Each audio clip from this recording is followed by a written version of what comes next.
iya. Oh, ini juga Oke. ada teman-teman yang nanya ini, nanya link. Jadi saya Oh, bilang di barcode. Bisa jadi oh, mungkin karena oke. nggak paham kan Bu, Pak, Oh iya, link. linknya mau saya bagi di yang saya share ke ibu kan ada ya bu ya? Iya, oh ya, ada barusan Pak. Ada yang Saya dapatnya dari ini sih, dari flyer yang, oh ada ternyata. ada Oh ya, ya. Iya. Pak berarti. Oke, sip Pak, mantap. Baik baik bu. Ah, ah. Sebentar ya, Pak.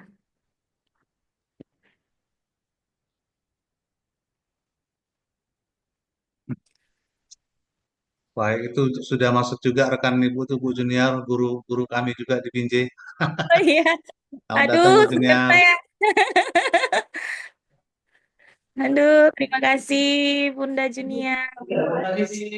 Halo, Assalamualaikum. Sa- Sehat Bu Junior kan? Alhamdulillah. Kalau ada Bu Junior udah masuk, pun senang hati ya rasanya. Aduh, pandai kali merayu memang. Memang kepala sekolah berprestasi dan ya kan, berprestasi di segala bidang. Termasuk bidang Merayu. Oh iya, merayu guru-guru dan kepala sekolah untuk segera bergerak. Siap. Izin kita mulai ya Bu ya. Siap, Udah jam siap, 9, siap. nggak apa-apa, peserta kita sudah ada 10.000 Bu kan, udah bisa kita mulai lah kan. Iya, iya.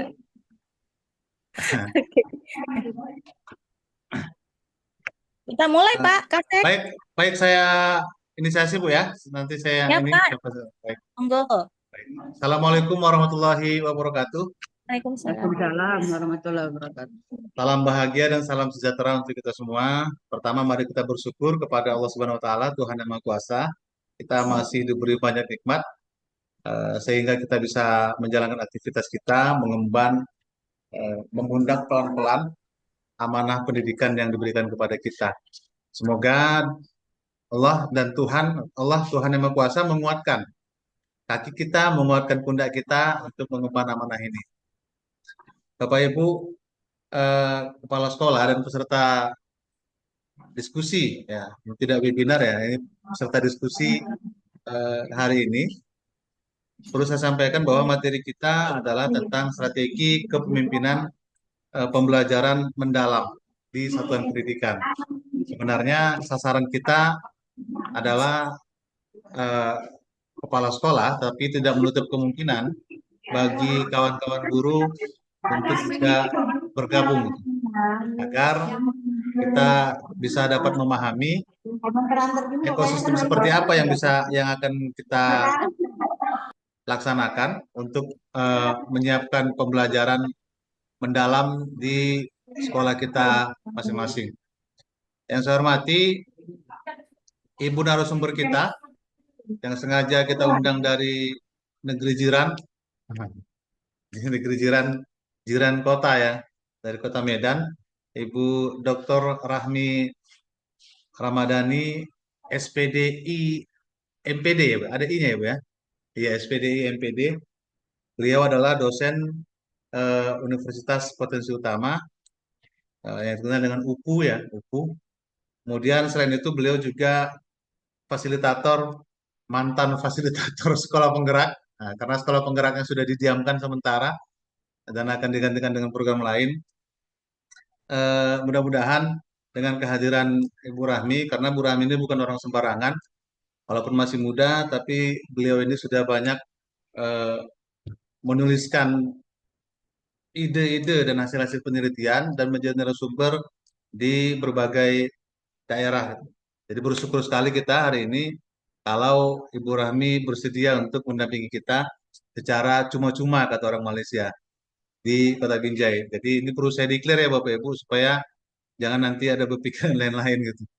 Nah, karena komunitas kita adalah komunitas yang basisnya adalah kesadaran bukan paksaan. Jadi ada 10 ya kita mulai, ada 20 ya kita mulai, ada 100 ya lebih bagus lagi.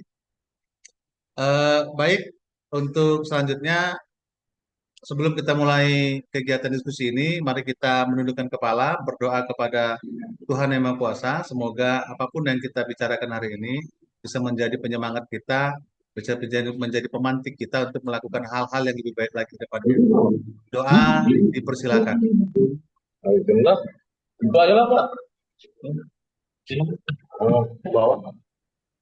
Doa selesai. Baik, tanpa memperpanjang kalam, kita beri waktu yang seluas-luasnya kepada Ibu Dokter untuk memaparkan uh, materi tentang strategi kepemimpinan pembelajaran mendalam di satuan pendidikan. Kepada Ibu kami persilakan dengan hormat.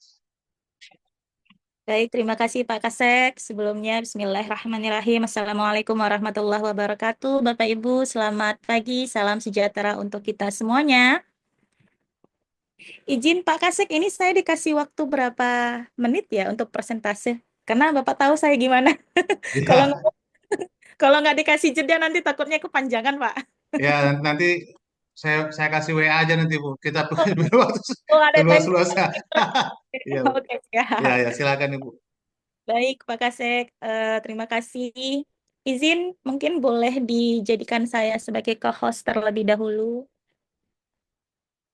biar bisa share screen. Oke, thank you.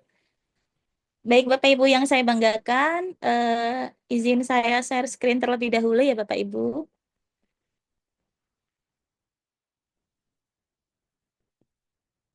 Oke, Bismillahirrahmanirrahim. Bapak Ibu yang saya banggakan, terima kasih atas undangannya Bapak Kasek, ya Bapak Kasek, Bapak Edi Salim Caniago yang sudah mengundang saya untuk berbagi, sharing, berdiskusi. Jadi saya disclaimer terlebih dahulu Bapak Ibu bahwa di sini kita skemanya, sistemnya adalah bukan workshop ya Bapak Ibu, bukan satu arah, tapi di sini pendekatan dua arah yang artinya kita diskusi. Feel free buat Bapak Ibu nanti di akhir sesi pastinya akan ada diskusi dan tanya jawab, sharing pengalaman. Silahkan dikritisi diskusi kita pada pagi hari ini karena memang saya yakin dan percaya itulah tujuan dari komunitas ini dibangun ya Bapak Ibu. Jadi kita belajar bersama, mencari ilmu bersama, berdiskusi bersama dari kita untuk kita dan oleh kita. Saya sangat mengapresiasi sekali atas undangan yang diberikan kepada saya dan ternyata kepala sekolah di Kota Binjai ada komunitasnya seperti itu ya. Dan ini saya sangat mendukung sekali adanya komunitas ini karena jujur Bapak, Ibu, saya beberapa kali diundang dengan kegiatan sejenis tapi bukan dari Provinsi Sumatera Utara gitu, tapi malah dari provinsi lain gitu, dari Jawa Barat. Saya sudah 4 kali saya rasa diundang secara percuma gitu ya, secara daring ya. Tapi komunitasnya itu luar biasa, namanya itu komunitas belajar Samiaji. Ternyata itu yang tadinya awalnya itu hanya untuk wilayah Jawa Barat, ternyata Bapak Ibu itu anggotanya sudah seluruh Indonesia. Itu saya angkat jempol sekali Bapak Ibu ya. Bahkan sudah buat webinar tuh sampai di episode ratusan Bapak Ibu. Ya, hanya bermodal Zoom tapi bisa mengumpulkan banyak sekali guru, kepala sekolah, pengawas gitu ya, praktisi pendidikan untuk sharing pengalaman belajar bersama. Dan saya berharap komunitas kepala sekolah belajar Kota Binjai juga bisa sebesar itu dan bahkan lebih besar daripada itu. Ya. Mungkin itu pemantik di awal Bapak Ibu ya. Artinya bahwa kegiatan ini pastinya akan ada kebermanfaatan buat kita bersama. Seperti yang sudah disampaikan oleh Bapak Edi tadi bahwa materi kita hari ini atau tema diskusi kita pada pagi hari ini adalah agak berat nih Bapak Ibu ya, strategi kepemimpinan pembelajaran mendalam di satuan pendidikan. Nah, Bapak Ibu yang saya banggakan, saya coba berpantun di pagi hari. Saya agak sedikit mencari-cari nih kira-kira pantun apa yang tepat. Jadi izin kalau misalkan pantunnya tidak nyambung ya Bapak Ibu ya, dianggap sambung saja ya.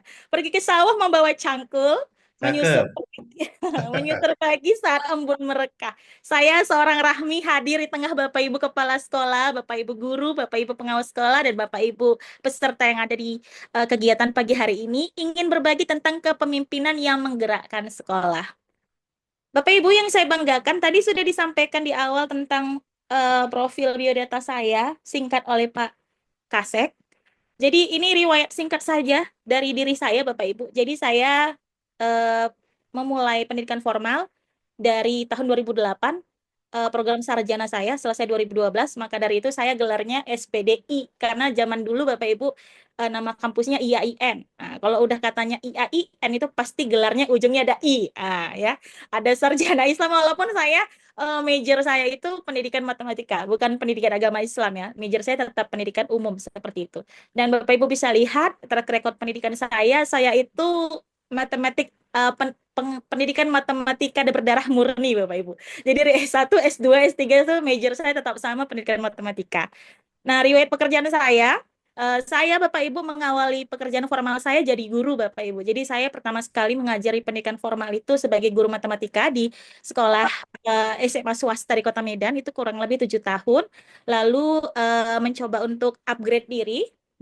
Bukan ini sebenarnya upgrade dirinya bukan tanpa alasan Bapak Ibu. Karena ketika itu saya nggak dapat NUPTK gitu Bapak Ibu ya. Sudah menunggu 3 tahun nggak dapat NUPTK gitu. Jadi kepala sekolah saya kasihan lihat saya nggak bisa ikut lomba guru berprestasi gitu ya, nggak bisa ikut lomba ini itu karena harus butuh nomor induk kan Bapak Ibu, harus butuh NUPTK. Jadi saya sampai kepada seleksi instruktur nasional kalau masih ingat Bapak Ibu K13 kemarin, itu saya nggak bisa ikutan Bapak Ibu. Kenapa? Karena nggak ada NUPTK. Jadi akhirnya kepala sekolah saya kalau ada tawaran yang lebih pasti karena kami tidak bisa menjamin kepastian UPTK, Bu Rahmi boleh untuk mencari yang lain. Dan akhirnya saya mendapat kesempatan untuk menjadi dosen sampai sekarang di Universitas Potensi Utama. Jadi dapat nomor registrasinya itu malah sebagai dosen, bukan sebagai guru. Walaupun sekarang bukan NIDN lagi namanya kalau di dosen, sudah disamaratakan dengan guru Bapak Ibu. Sekarang NUPTK juga. Jadi saya akhirnya setelah kurang lebih dari 2012 sampai 2025 bisa mendapatkan NUPTK gitu. Ya, jadi selain di Universitas Potensi Utama, saya juga diperbantukan di UIN ya Bapak Ibu, juga sebagai tutor di Universitas Terbuka, sebagai ex fasilitator Sekolah Penggerak Angkatan Kedua, dan juga narsum IKM beberapa kali diperbantukan juga oleh BBGP Sumatera Utara. Dan sedikit Bapak Ibu award saya, ya. Sedikit ya.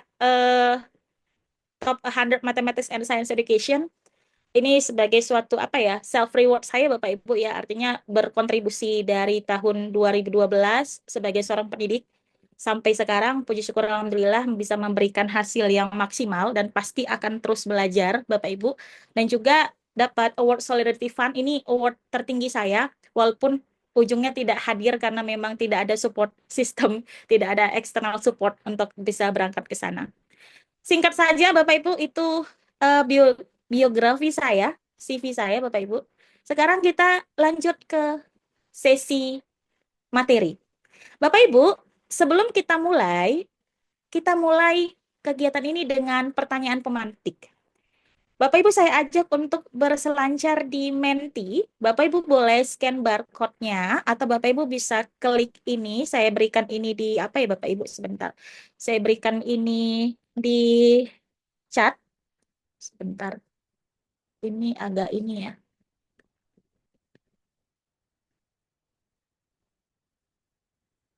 Sebentar, saya ini dulu. Oke, saya copy di chat dulu Bapak Ibu. Bapak Ibu bisa scan barcode-nya, boleh. Bisa juga diklik di chat room. Oke. Nah, disilakan monggo Bapak Ibu. Nanti Bapak Ibu akan muncul seperti ini. Izin saya stop share dulu. Saya share tampilan mentinya.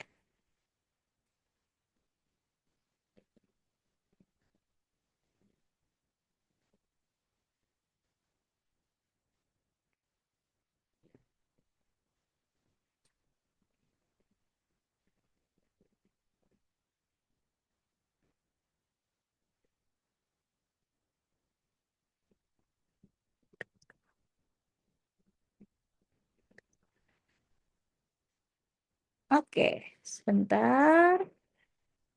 Saya share screen lagi biar bisa kita lihat sama-sama Bapak Ibu.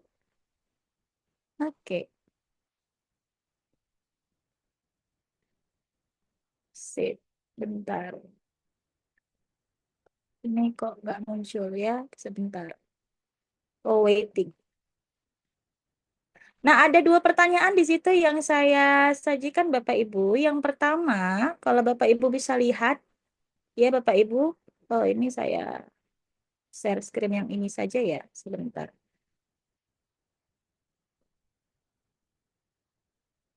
Oke, pertanyaan pertama itu adalah, menurut Bapak Ibu, ya, seperti apa sih,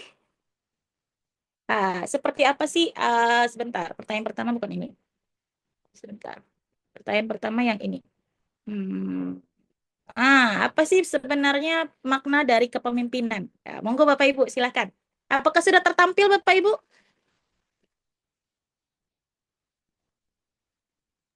Sudah, Bu, saya sudah. Oke, oke. Silakan Bapak Ibu boleh ditulis apa sih makna dari kepemimpinan menurut versi Bapak Ibu?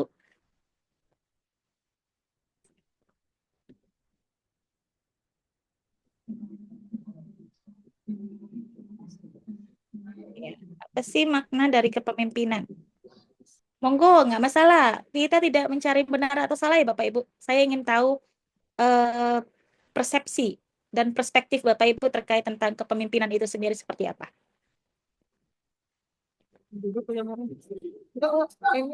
Bisa join di menti.com pakai kode ini ya, atau bisa scan barcode juga, disilahkan. Ini namanya itu kontak ganti nama apa? Mm-mm. Belum tampak ya? Oke, boleh Bapak Ibu. Kira-kira jawaban Bapak Ibu seperti apa ya?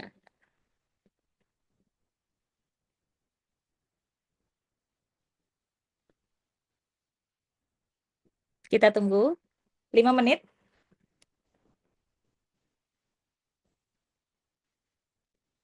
Apa makna kepemimpinan menurut Bapak Ibu?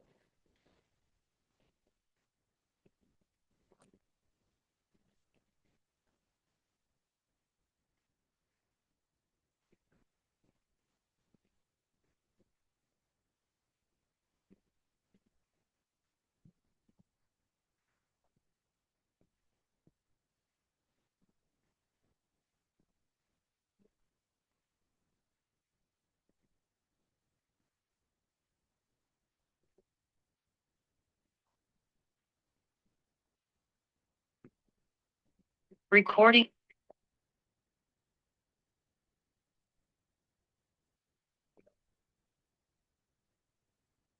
Hmm, oke, baru mulai. Ini kayaknya mencapai tujuan yang sama. Oke, orang yang bisa mempengaruhi ya. Ya, berarti semacam influencer ya Bapak Ibu ya. Oke, mengajak atau mengarahkan. Oke, yang lain Bapak Ibu, silahkan. Kita lihat dulu apa sih persepsi Bapak Ibu terkait tentang kepemimpinan.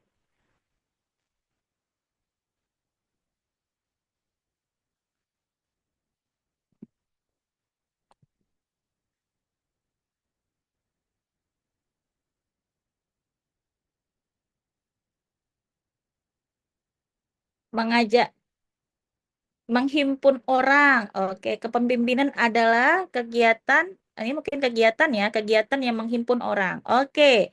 Baik Bapak Ibu, kita lanjut. Pertanyaan kedua.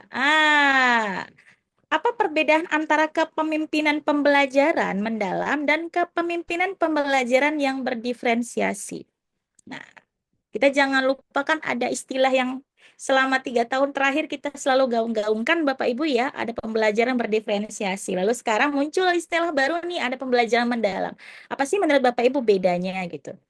Untuk mencapai visi proses mempengaruhi orang lain, ya. Silakan Bapak Ibu. Nanti melalui sharing diskusi ini nanti kita akan sama-sama memperjelas dua pertanyaan pemantik ini ya Bapak Ibu.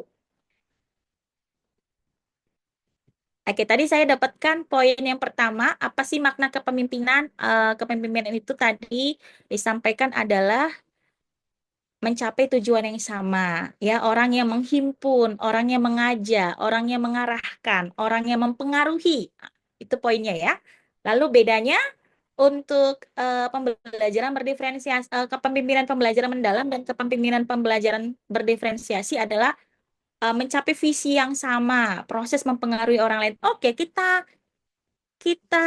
tampung ya Bapak Ibu ya. Saya stop share dulu, kita lanjut. Nah, oke.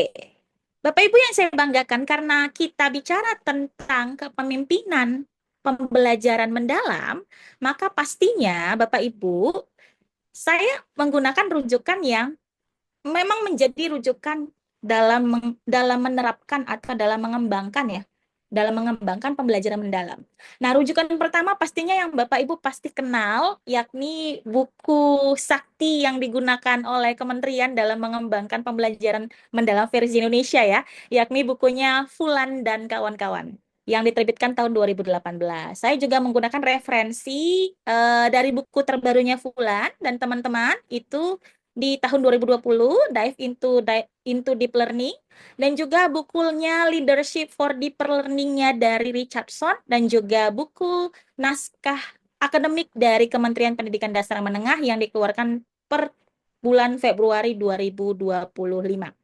Oke, Bapak Ibu. Jadi apa yang saya sampaikan hari ini pada slide ini itu asal-usulnya referensi dari 4 buku ini ya Bapak Ibu. Baik, Bapak Ibu, kita mulai dari konsep dasar pembelajaran mendalam. Nah, apa sih sebenarnya konsep dasar pembelajaran mendalam sebelum kita kaji tentang strategi kepemimpinannya? Nah, konsep dasar pembelajaran mendalam itu diawali dengan harapan siswa kita ini menjadi agent of change atau agen perubahan. Yang mana kita berharap bahwa siswa kita dapat menjadi pemimpin atau inovator. Nah, bagaimana caranya supaya siswa bisa menjadi agent of change? Maka dilakukanlah pengembangan kompetensi yang sifatnya global competition atau kompetensi 6C. Ya Bapak Ibu, mengembangkan keterampilan. Kenapa kompetensi 6C? Karena kompetensi 6C itu nantinya dapat digunakan untuk apa? Untuk memberdayakan siswa kita menjadi pemimpin dan inovator. Lalu berikutnya, bagaimana supaya siswa dapat mengembangkan kompetensi 6C tadi, global kompetensi tadi, yakni mempersiapkan siswa untuk berorientasi kepada masa depannya. Dan memastikan pembelajarannya relevan dan mendorong refleksi, kontekstualisasi dan refleksi. Nah, itu adalah konsep dasar adanya deep learning atau pembelajaran mendalam. Kita lanjut. Ada 2 lingkaran besar di sini yang Bapak Ibu sudah tidak asing lagi melihatnya. Yang di sebelah kiri layar Bapak Ibu itu adalah versinya Fulan dan teman-teman. Yang di sebelah kanan adalah versi yang sudah diturunkan dan disesuaikan dengan kulturnya Indonesia. Jadi pembelajaran mendalam versinya Indonesia, yang di sebelah kiri adalah the basic-nya, dasar dari pembelajaran mendalam itu sendiri. Yang saya ingin highlight di sini adalah, Bapak Ibu silakan lihat yang bagian bulat tengah paling dalam, lingkaran paling dalam di lingkaran di gambar sebelah kiri. Ada 6 CS. Inilah yang tadi yang disampaikan bahwa salah satu tujuan dari atau konsep dasar pengembangan pembelajaran mendalam adalah pengembangan 6 CS, yakni Global Competencies. Lalu kalau di versi Indonesia, 6 CS-nya saya sebut sebagai 6 CS plus. Kenapa plus? Karena ada penambahan. Ya, yang di lingkaran sebelah sini. Izin kalau saya pakai ini ya, laser point biar nampak. Yang ini. Nah, yang ini versinya aslinya, yang dikembangkan, yang diturunkan versinya yang seperti ini. Apa yang ditambah? Apa yang diubah? Aslinya dimulai dari karakter. Nah, karena Indonesia itu berlandaskan Pancasila dan sila pertama adalah ketuhanan yang Maha Esa, maka karakter itu diturunkan versi Indonesia menjadi keimanan dan ketakwaan terhadap Tuhan yang Maha Esa. Citizenship dan seterusnya itu sama. Namun ada penambahannya. Penambahannya apa? Pada kesehatan dan kemandirian. Nah, kalau di Fulan DKK itu disebut sebagai global competencies, kalau kita diturunkan menjadi dimensi profil lulusan. Nah, apa kaitannya nanti ke kepemimpinan? Ada Bapak Ibu. Kita kaji pelan-pelan. Kita kaji perlahan nih Bapak Ibu. Nah, ini adalah versinya si Fulan DKK. Nah, ini saya ambil langsung dari referensinya Fulan di buku pertamanya. ya di tahun 2018. Nah, di layer yang paling dalam, inilah si 6 CS-nya tadi. Untuk apa? Bapak Ibu bisa lihat layer 1 global kompetensi yang nantinya mengarahkan kepada siswa untuk menjadi seperti apa sih seperti apa sih menjadi seorang pembelajar mendalam, deep learner. Ah, bukan deep learning lah, deep learner. Lalu di layer berikutnya, ini kan yang 6 CS tadi ya, global kompetensi. Di layer berikutnya ini adalah 4 elemen penting dalam desain pembelajaran mendalam.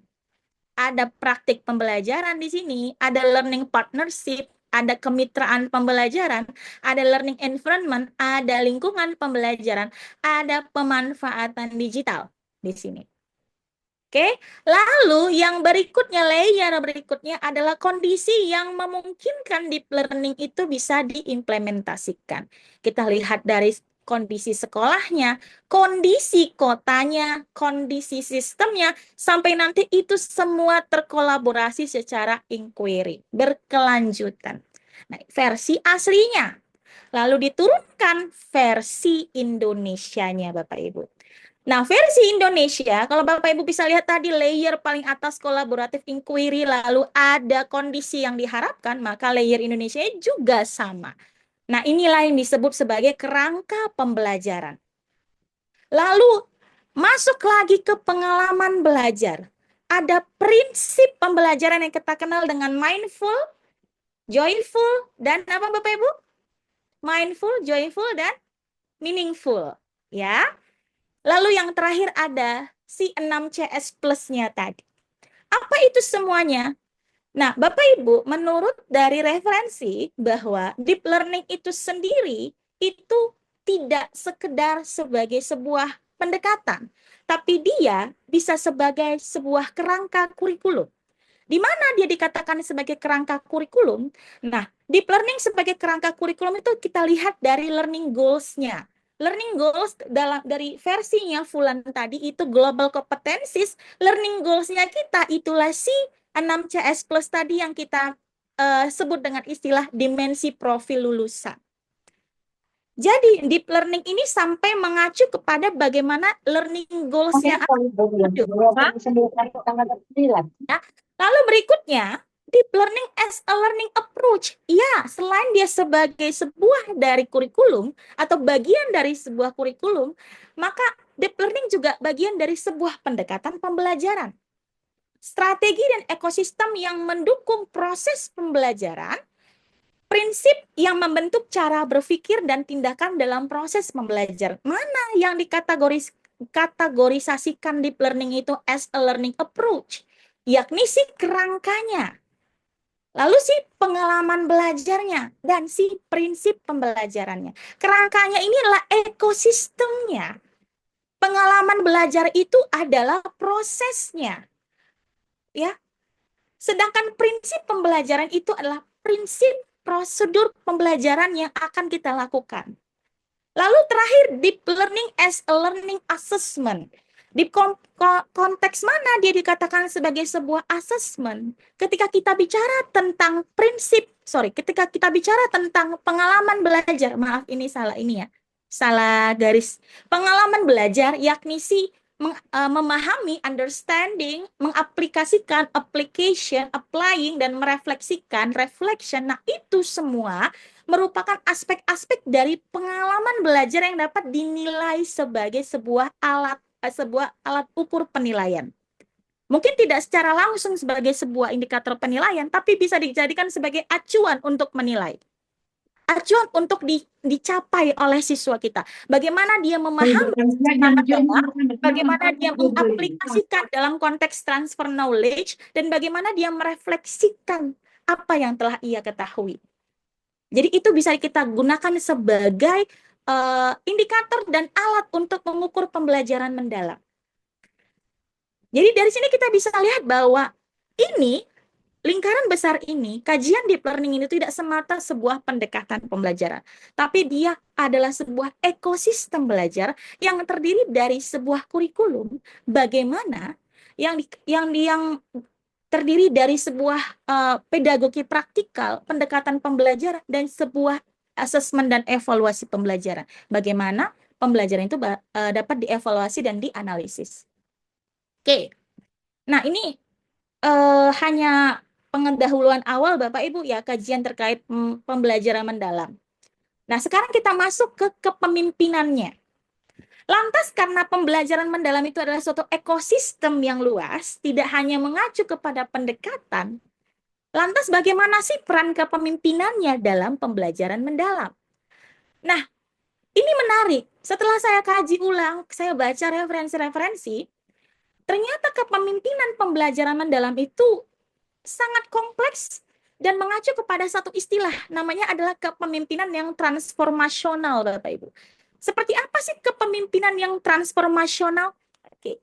Tadi ketika di pertanyaan pemantik tadi saya tanya, apa sih makna kepemimpinan? Mempengaruhi. Yes, tidak hanya sekedar mempengaruhi Bapak Ibu, tapi menginspirasi, memotivasi, memberdayakan seluruh warga sekolah untuk menciptakan perubahan yang bermakna, berkelanjutan, dan pastinya tetap berpihak pada murid.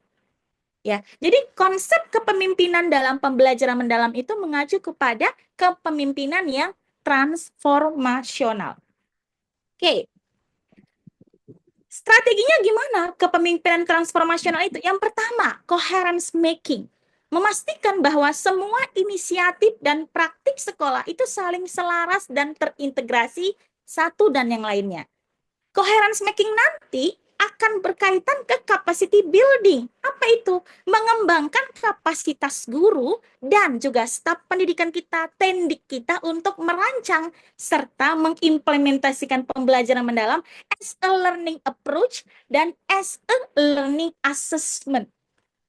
Jadi ketika Bapak Ibu kepala sekolah itu bisa coherence making, memastikan semua itu selaras, mulai dari seluruh komponen ekosistem dalam pembelajaran mendalam, ya, mulai dari kerangka pembelajaran, mulai dari kerangka pembelajaran sampai kepada learning goals yang akan kita tuju, pemilihan asesmennya, rubrik dan seterusnya. Maka selanjutnya ketika Bapak Ibu kepala sekolah bisa mengkoherensikannya dengan baik, maka Bapak Ibu memastikan bahwa kapasitas guru kita terpenuhi, terkualifikasi untuk menjalankan, mengimplementasikan pembelajaran mendalam di ruang kelas mereka masing-masing.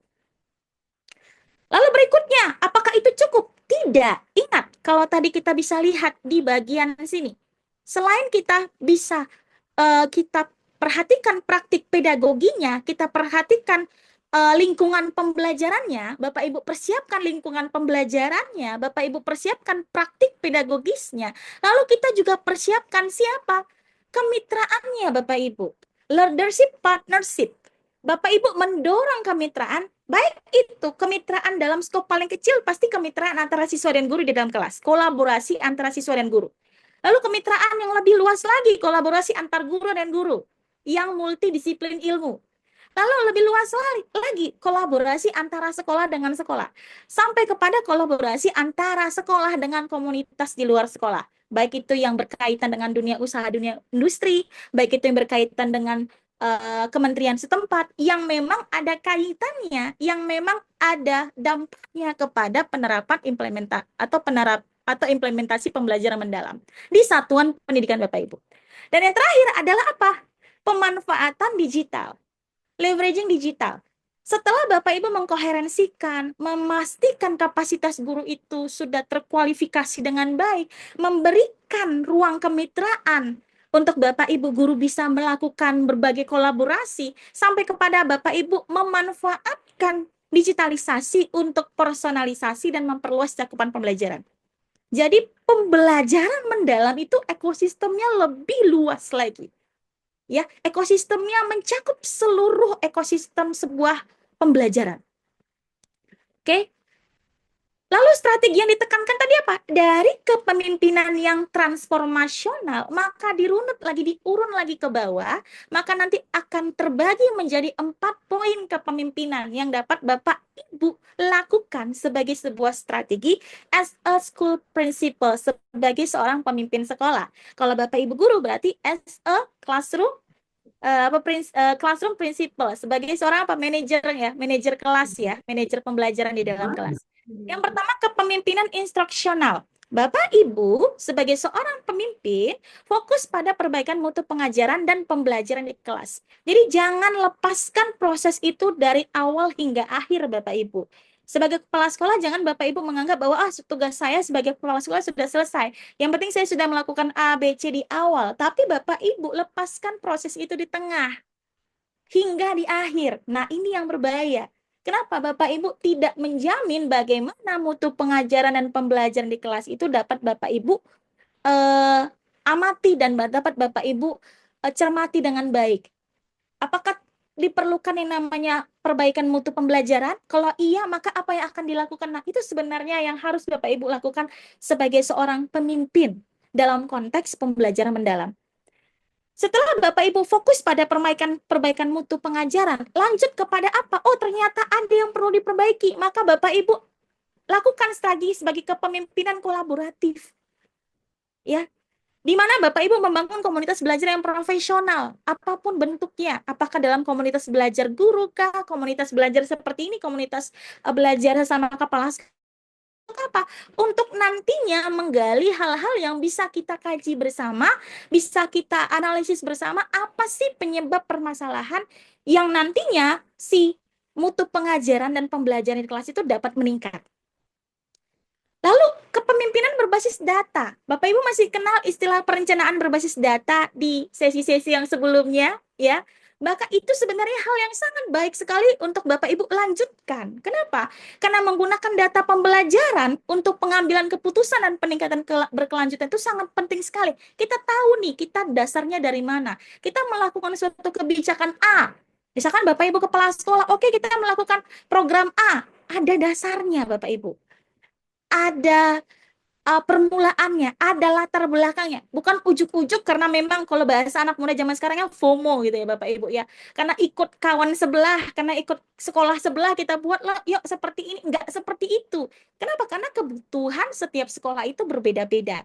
Permasalahan setiap sekolah itu berbeda-beda. Jadi kalau misalkan Bapak Ibu punya data yang lengkap, yang komplit, yang tersaji dengan sangat baik, yang bisa menceritakan, menyajikan bagaimana konteks permasalahan di sekolah Bapak Ibu, maka Bapak Ibu bisa bisa membuat, bisa menurunkan berbagai program-program berkelanjutan yang nantinya bisa menjadi solusi pemecahan masalah yang ada di sekolah Bapak Ibu. Dan yang terakhir adalah kepemimpinan yang adaptif. Bapak Ibu kepala sekolah harus melek adaptif terhadap perubahan dan kebutuhan siswa di abad 21. Salah satunya apa? Teknologi, Bapak Ibu. Jangan kita menghindar dari teknologi, tidak akan pernah bisa Bapak Ibu. Ya, teknologi akan terus berkembang. Kalau kita tidak mengikuti, kita tidak ikut terjun, ikut serta untuk memanfaatkan, mengintegrasikan, belajar bersama dengan teknologi tersebut, maka kita akan tertinggal Bapak Ibu.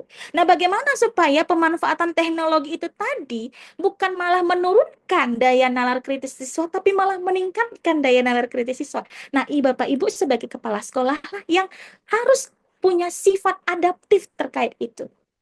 Mana sisi teknologi yang bisa kita manfaatkan untuk pengembangan lebih lanjut mutu pembelajaran di kelas di sekolah kita? Mana yang kira-kira perlu untuk pendampingan dari luar?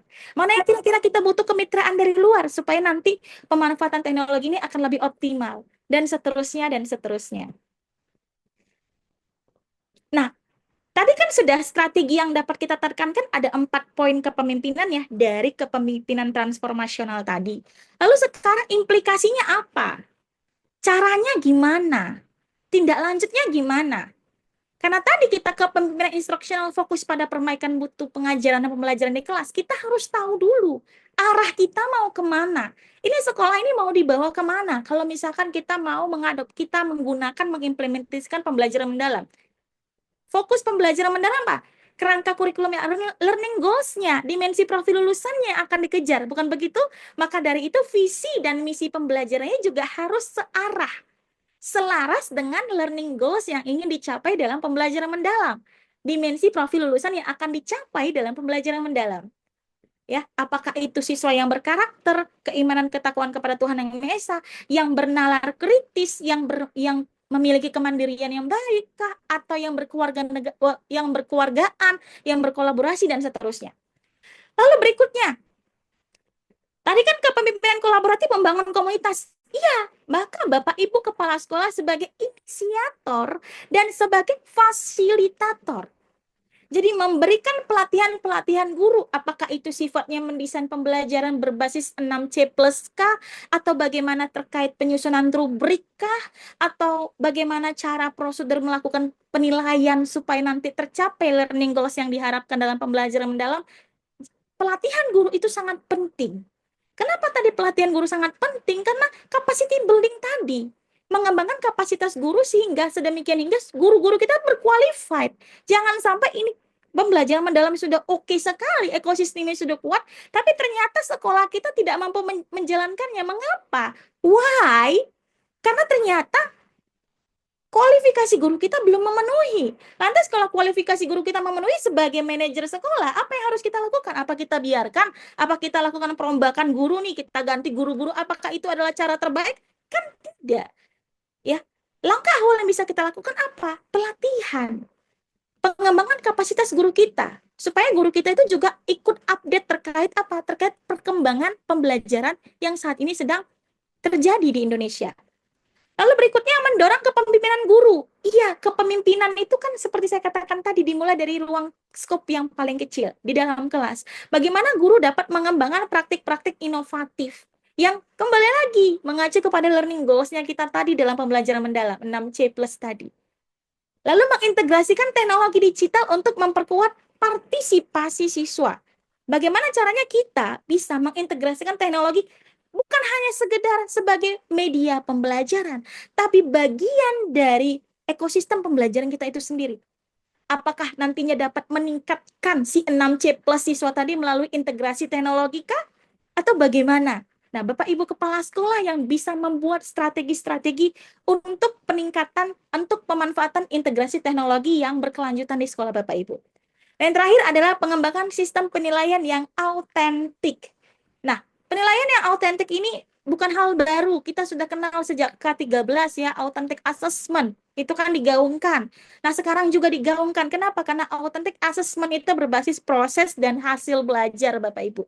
Ya, nanti akan menggunakan rubrik dan sebagainya. Bapak Ibu mungkin pernah dengar istilah taksonomi Solo yang sebelumnya Bapak Ibu kenal dengan Bloom taksonomi, lalu sekarang ada istilah baru namanya Solo taksonomi. Itu bagaimana? Nah, bagaimana pengembangan sistemnya? Itu semua Bapak Ibu mengarah kepada itu tadi. Bagaimana siswa mengalami pembelajaran di dalam kelas. Taksonomi Solo itu pun menceritakan how to prosesnya. Bagaimana proses siswa tadi berpikir mendalam tadi, ya ada level-levelnya. Nah, untuk mengacu level-levelnya, maka kita perlu membuat suatu sistem penilaian yang apa? Yang apa namanya bahasanya melengkapi seluruh prosedur penilaian yang akan kita lakukan. Kita lanjut. Ini saya ambil dari salah satu referensi yang saya baca mengenai transformational leadership ya Bapak Ibu dalam pembelajaran mendalam. Salah satunya adalah mode fase pembelajaran mendalam yang terjadi. Mulai dari fase prosesnya, bagaimana kita mempersiapkan lingkungan pembelajaran yang mendukung, mempersiapkan yang namanya segala hal, material, pendukung, media pembelajaran mendukung, sampai kepada kemitraan-kemitraan yang mendukung dalam pelaksanaan pembelajaran mendalam di dalam kelas. Ini masih fase proses. Sampai kepada apa? Fase penerapannya. Sampai kepada bagaimana, sampai di akhir nanti kita bisa melakukan authentic performance. Jadi penilaian pembelajaran yang sifatnya autentik. Bahkan dalam pembelajaran mendalam itu peran guru saja itu sudah deskripsikan dengan jelas. Bukan hanya sekedar seorang fasilitator, motivator, tapi seorang desainer. Desainer apa? Desainer pembelajaran, bagaimana merancang lingkungan pembelajaran di dalam kelas itu dengan sangat baik, ya. Lalu berikutnya bagaimana dia memfasilitasi pembelajaran di dalam kelas ketika pembelajaran itu dilaksanakan, sampai kepada sebagai seorang apa? As a providers of feedback that supports learning, sebagai orang yang menyediakan layanan-layanan pendukung pembelajaran. Salah satunya apa? Penilaian yang berbasis Solo taksonomi.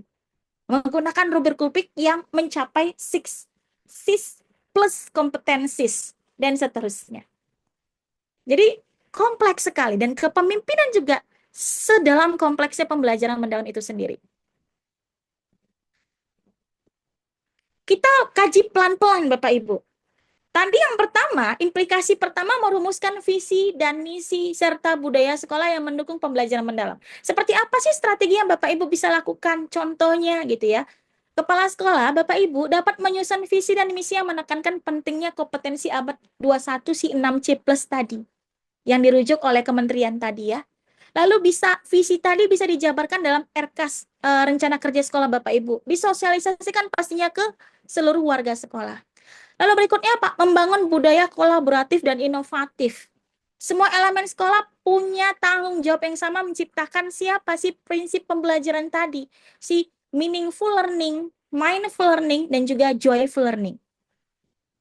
Ya, jadi mengarah kepada learning goals yang akan kita capai, visi dan misi kita. Yang pastinya sesuai dengan kebutuhan dari sekolah kita masing-masing.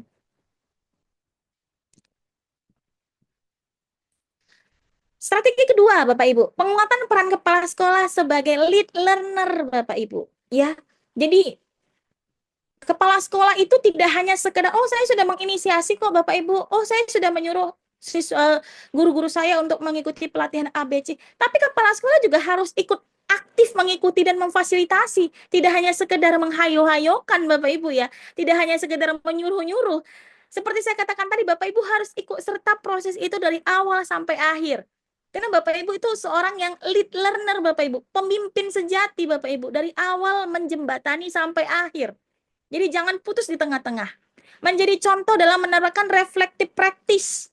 Ya, praktik pembelajaran yang berefleksi. Kenapa? Karena acuan tadi, pengalaman belajar di akhir tadi apa? Siswa mampu merefleksikan pengetahuan pembelajaran yang sudah dia peroleh. Sampai nanti akhirnya ujungnya kemana? Learning goals mana yang dicapai? Self-regulated learner Bapak Ibu. Seorang pembelajar yang mandiri. Ujungnya mencapai titik kemandirian sejati. Lalu berikutnya melakukan coaching dan mentoring kepada guru. Ya, contoh misalnya kepala sekolah terlibat langsung dalam suatu kegiatan pengembangan, apakah itu disebut modul ajar kah, RPP kah, lesson study, ataupun refleksi praktik pembelajaran guru. Jadi ikut serta langsung di lapangan. Bukan hanya sekedar memberikan instruksi Bapak Ibu.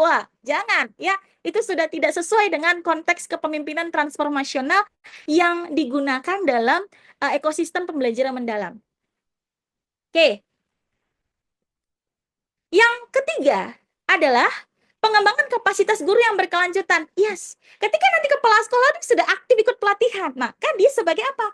Sebagai fasilitatornya para gurunya di sekolah.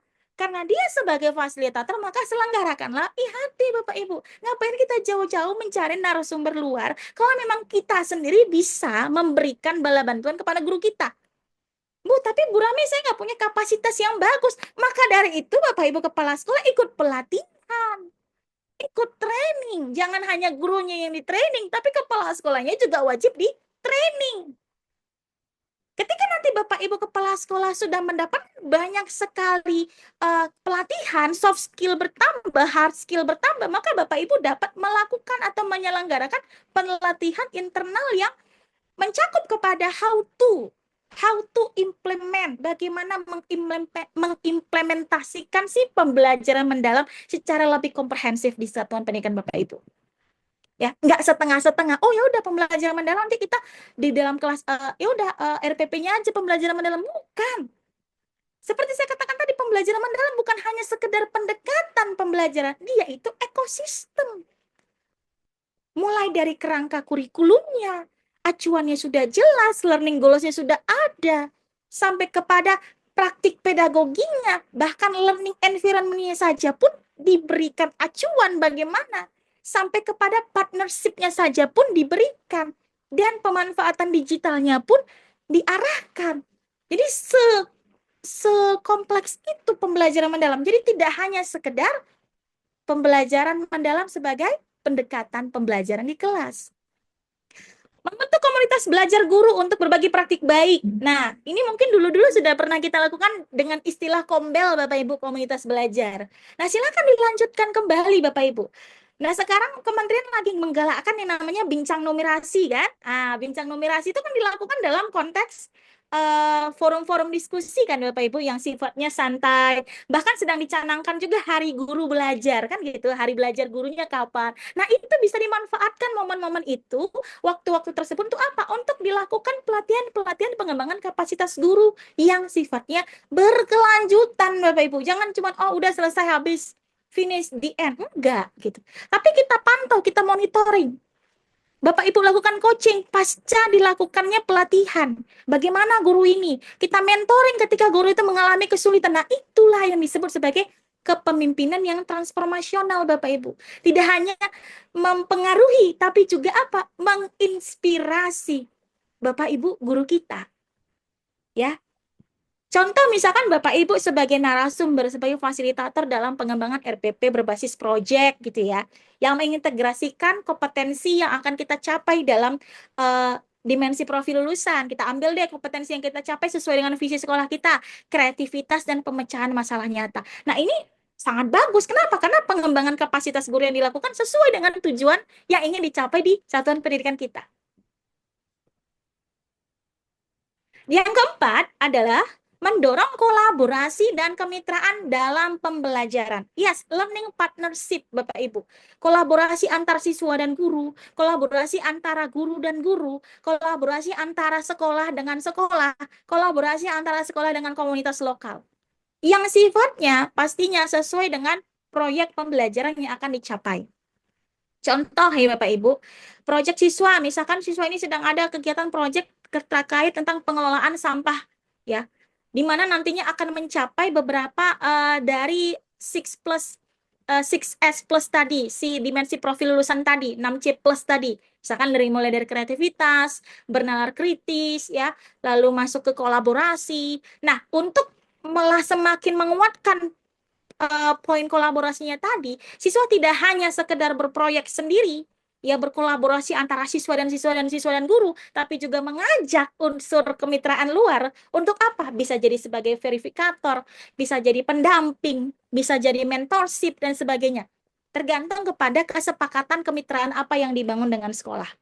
Nah, dengan seperti itu, maka kontekstualisasi dan reflektif dalam proses pembelajaran akan dicapai oleh siswa, akan dirasakan oleh siswa. Sedemikian hingga pengalaman belajar siswa tadi sih, understanding, memahami, menerapkan aplikasi, dan juga refleksi, itu bisa tercapai, Bapak Ibu.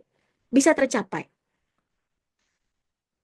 Yang kelima, mengintegrasikan teknologi untuk pembelajaran personal dan berbasis data. Ya, integrasi platform digital. Untuk mendorong pembelajaran personal maupun pembelajaran yang sifatnya kolaboratif. Bapak Ibu bukan hal baru terkait platform digital. Google Workspace atau Padlet atau tadi saya pakai Mentimeter atau pakai Canva atau Bapak Ibu membangun aplikasi pembelajaran sendiri yang dilakukan oleh Bapak Kepala Sekolah kita SMP Negeri 14 Binjai, ada Padikapas ya Bapak Ibu, atau integrasi yang berbasis yang sekarang sedang dicanangkan lagi, apa itu? Kecerdasan artifisial, coding Bapak Ibu, atau STEM 3D modeling yang berbasis project based learning, atau integrasi-integrasi teknologi lainnya. Selanjutnya, menggambarkan sistem penilaian. Ya, penilaian itu juga harus berbasis kepada portofolio, proses, dan rubrik yang mengacu kepada kompetensi yang akan kita kejar dalam dimensi profil lulusan. Yakni apa? Si 6C plus tadi. Yang keseluruhannya itu, sistem penilaian itu mengacu kepada apa? Taksonomi taksonomi Solo ya. Kalau dulu taksonomi belum biasanya kita pakai untuk apa Bapak Ibu, kata kerja operasional ya. Karena saya tempo hari ketika memberikan materi sejenis di Jawa Barat, webinar juga, itu bertanya, jadi Purami taksonomi Solo itu bagaimana nanti pengimplementasiannya?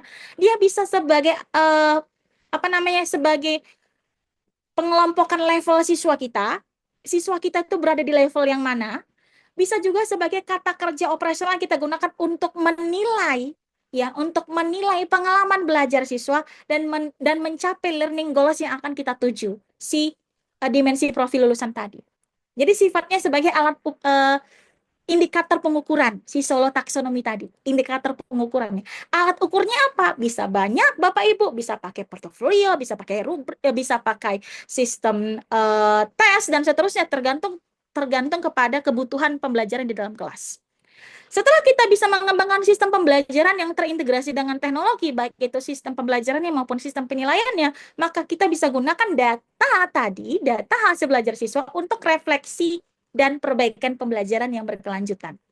Nah, ini nanti ujungnya kemana? Ujungnya nanti balik ke pengembangan kapasitas guru lagi. Ya, kalau Bapak Ibu masih ingat inquiry learning, sifatnya. Jadi seperti yang disampaikan oleh Fulan tadi di bulatan di layer terakhir ya, si kolaboratif inquiry.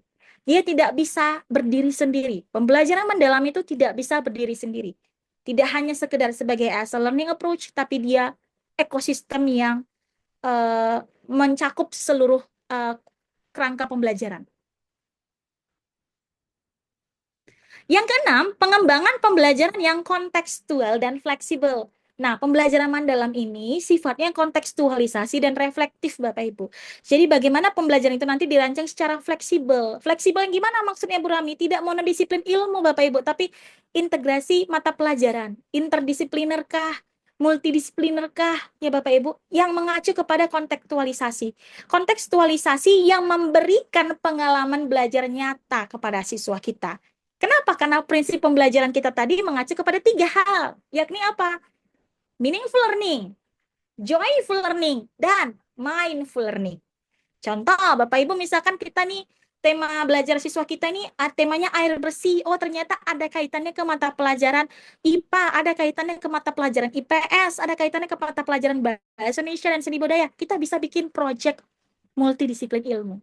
Jadi ketika siswa belajar dalam mengikuti pembelajaran dalam proyek tersebut, maka capaian-capaian pembelajaran di mata pelajaran yang saling terkolaborasi itu bisa tercapai secara bersamaan. Kenapa? Karena terintegrasi secara sistematis, Bapak Ibu. Ya. Yang ketujuh, evaluasi dan penjamin mutu berbasis refleksi. Nah, Bapak Ibu, strateginya melakukan monitoring implementasi pembelajaran mendalam dengan instrumen-instrumen yang memang Bapak Ibu sudah susun. Apakah sifatnya observasi kelas ketika nanti supervisi di dalam kelas? Apakah refleksi guru ya, coaching, ya kan? Ketika dilakukan supervisi, oh ini ada nih guru-guru yang perlu kita lakukan pendekatan personal. Kita lakukan coaching pribadi kepada guru tersebut. Untuk kita gali apa sebenarnya permasalahan yang dihadapi. Sampai kepada survei siswa. Nah, jadi jangan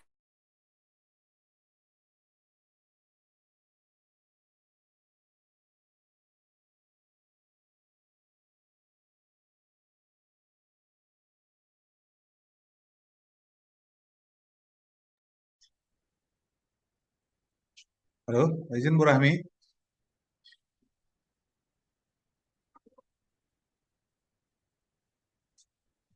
Halo, Bu Rahmi.